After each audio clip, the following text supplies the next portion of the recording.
அன்பான யூடியூப் நேயர்களுக்கு அன்பு வணக்கங்கள்.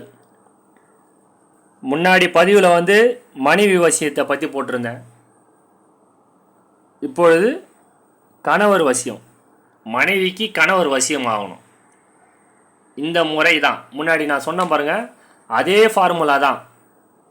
ஜாதகத்தை எடுத்துன்னு போங்க, தசாபுத்தியை பாருங்கள், பஞ்சபட்சியை பாருங்கள், உங்களுக்கு அரசு நேரம் கணிங்க. இதெல்லாம் கணிச்சு இந்த எந்திரம் எப்படி இருக்கோ அப்படியே ஒரு நோட் புக்கில் ஃபஸ்ட்டு எடுத்துக்கோங்க. எழுதிட்டு எந்திரத்தில் எழுதுங்க. இந்த மாதிரி தகுடு, பஞ்சலோக தகுடு, இந்த தகுடில் 3க்கு 3 எந்திரம் வாங்கி தாயத்து வாங்கிக்கோங்க. வெள்ளியை வாங்குங்க, இல்லைனா வேறு எதுனா தாயத்து கூட வாங்கிக்கலாம். மொத்தத்தில் தாயத்துக்குள்ளே இந்த எந்திரம் இருக்கணும், தண்ணி படாமல். நாட்டு மருந்து கடையில் வாங்கிக்கோங்க. வாங்கிட்டு பெண்களாக இருந்தீங்கன்னா வெள்ளிக்கிழமை எழுதணும். வெள்ளிக்கிழமை, திங்கட்கிழமை, வியாழக்கிழமை, இந்த 3 நாள் சிறப்பான நாள். புரியுதுங்களா? ஏன்னா பெண்கள் கணவர் வசியமாகணும்னா இந்த மாதிரி 21 நாள் பூஜையில் வைங்க. தாய் தேதி 21 நாள் பூஜையில் வச்சு, அரசு நேரத்தில் தான் இருக்கணும். வச்சு உங்களோட குலதெய்வத்தை பிராப்தி பண்ணி, மாமியார் வீட்டு குலதெய்வத்தையும் பிராப்தி பண்ணுங்கள். உங்களுக்கு ஏன்னா 2 குலதெய்வம் பெண்ணுக்கு. சாம்பிராணி தூபம் என்ன உங்களுக்கு கிடைக்குதோ அது போடுங்க அந்த தாயத்துக்கு.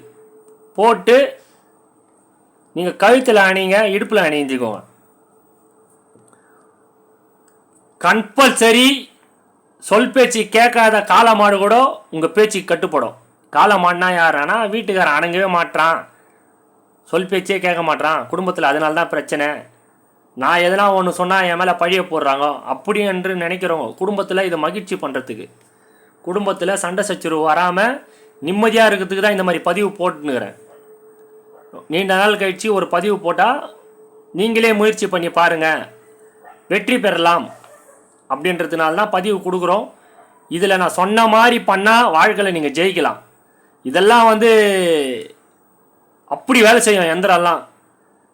நிம்மதியாக இருக்கணும் எழுதணும். எந்திரம் எழுதும்போது உங்களுக்கு இது பாதிக்குமான்னு கேட்டிங்கன்னா பாதிக்காது. குருவாக இருந்து நான் உங்களுக்கு உபாசனை தரேன், குரு தீட்சை நான் உங்களுக்கு தரேன். இதை மட்டும் நீங்கள் பண்ணிங்கன்னா வாழ்க்கையில் ஜெயிப்பீங்க. ஒரு வாட்டிக்கு மேலே 2வது வாட்டி கோடு போடக்கூடாது எந்திரத்துக்கு மேலே.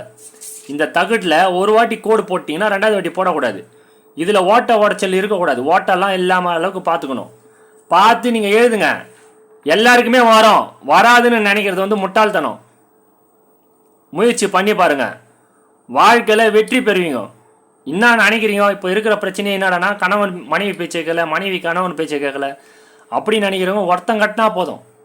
இப்போ இதை முன்னாடி கணவன் இது போட்டிருந்தேன், மனைவி இது போட்டிருந்தேன். இப்போ கணவர் இது போட்டுருந்தேன்னா யாருக்கு யார் வசியமாகணும்? இப்போ மனைவி பேச்சை கணவர் கேட்கணும்னா மனைவி பண்ணணும், கணவர் மனைவி பேச்சை கேட்கணும்னா கணவர் பண்ணணும். இதுதான் மெத்தடு. இந்த எந்திரத்தை நல்லா பாருங்கள். இதில் வீடியோவை 2-3 வாட்டி பார்த்து நீங்கள் இந்த எந்திரத்தை எழுதி முயற்சி பண்ணி பாருங்கள். வாழ்க்கையில் சீரும் சிறப்பமாக இருக்கும். எந்த பிரச்சனையும் உங்களை நாடி வராது. நாடி வந்தாலும் ஓடி போயிடும். இந்த மாதிரி வசீகரத்தை ஏற்படுத்தி தரோம் இந்த எந்திரம். முயற்சி பண்ணி பாருங்கள், வாழ்க்கையில் வெற்றி பெறலாம். இந்த வீடியோ பிடிச்சா லைக் பண்ணுங்கள், ஷேர் பண்ணுங்கள், சப்ஸ்கிரைப் பண்ணுங்கள். மிக்க நன்றி.